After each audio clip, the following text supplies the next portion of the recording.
I have never used Reddit before. My granddaughter set up this account for me 8 months ago because she thought I would enjoy reading about gardening, and I have used it exactly twice for that purpose, and now I am using it for this. I am not a person who shares things on the internet. I am not a person who shares things anywhere which is relevant to what I am about to tell you. Because the thing I am about to tell you is something I have not shared with a single living person in 53 years, and I am sharing it now because I am frightened in a way I have not been frightened since I was 19 years old, and I do not know what else to do at 11:30 at night with the lights off and the curtains drawn and something that might be a shadow standing very still at the edge of my front yard. My name is not important. I am 71 years old. I live alone in a small house in a quiet neighborhood in a city in Northern California that I have lived in for 34 years. I have 2 adult children and 4 grandchildren and a garden I am proud of, and a life that is ordinary in all the ways that matter, and that I have worked very hard to keep ordinary for 53 years specifically because of what I am about to tell you. I need you to understand that I am not a dramatic person. I am not a person who catastrophizes or invents threats or sees patterns in randomness. I am a retired schoolteacher. I taught 4th grade for 29 years. I am telling you this so you understand the baseline of who is writing this and why the thing I am about to describe is not the product of an elderly woman frightening herself in the dark. Something is outside my house tonight, and it has been building toward tonight for 3 months, and it started 53 years ago in a parking lot above a lake, and I should have told someone then and I did not, and I am telling someone now.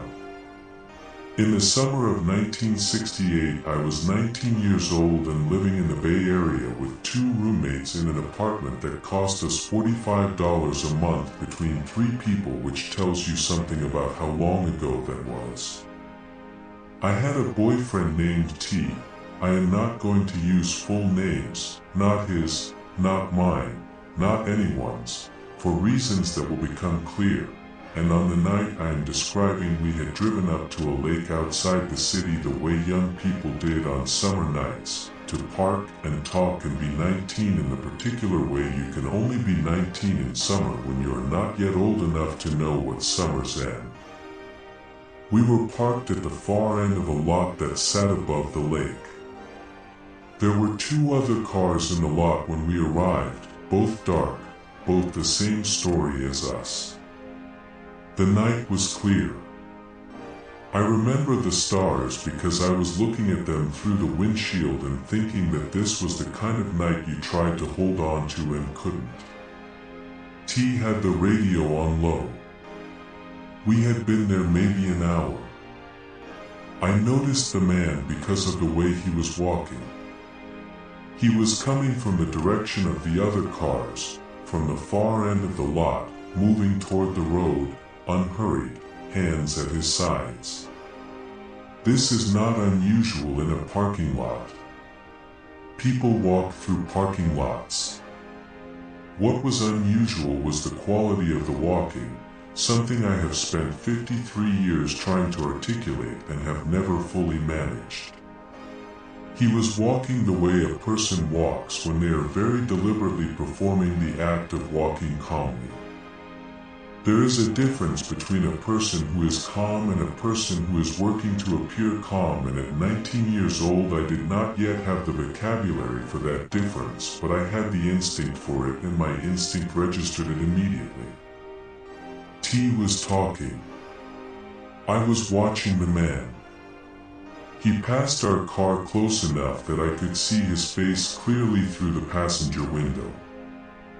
I want to describe his face accurately, and I find that after 53 years the accuracy I have is impressionistic rather than precise. I can tell you the feeling of the face more than the specific features. He was not young and not old.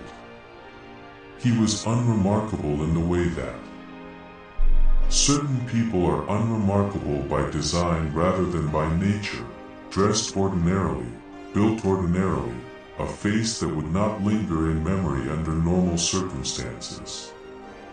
The kind of person you would not look at twice. He looked at me. Not a glance. Not the brief eye contact of two people registering each other's presence in a shared space. He turned his head and looked at me directly and fully and with a quality of attention that I felt before I understood it, the way you feel a drop in temperature before you consciously register the cold. He looked at me for what could not have been more than 3 or 4 seconds, and then he smiled. Not a friendly smile. Not the reflexive acknowledgement smile of a stranger caught looking. A smile that said something I did not have words for at 19 and that I have spent 53 years finding words for, and the closest I have come is this, the smile of a person who has just made a decision and found it satisfactory. Then he looked away and kept walking and was gone. I told T that man gave me the creeps. T looked up and the man was already past, and T said, "What man?" and I said, "Never mind," and we stayed another 20 minutes and drove home, and I did not think about the man again until the next morning when I heard the news. I am not going to describe what had happened in that parking lot. If you are familiar with the cases from that period in Northern California, you may be able to make certain connections from the details I have provided, and I am asking you not to make those connections publicly in the comments because I need this account to stay as vague as possible for reasons I hope will be clear by the end. What I will tell you is that something had happened to the people in one of the other cars in that lot. Something that was on the news for a long time afterward. Something that was never resolved. I was 19 years old and I had seen a man walking away from that area of the lot, and he had looked at me and smiled, and I did not tell anyone. I want to explain why I did not tell anyone, because it is the thing I have lived with longest and the thing I have the most complicated feelings about. I did not tell anyone because I was 19 years old and I was afraid, and I told myself I had not seen anything useful. I could not describe the man with any precision. I had not seen anything happen.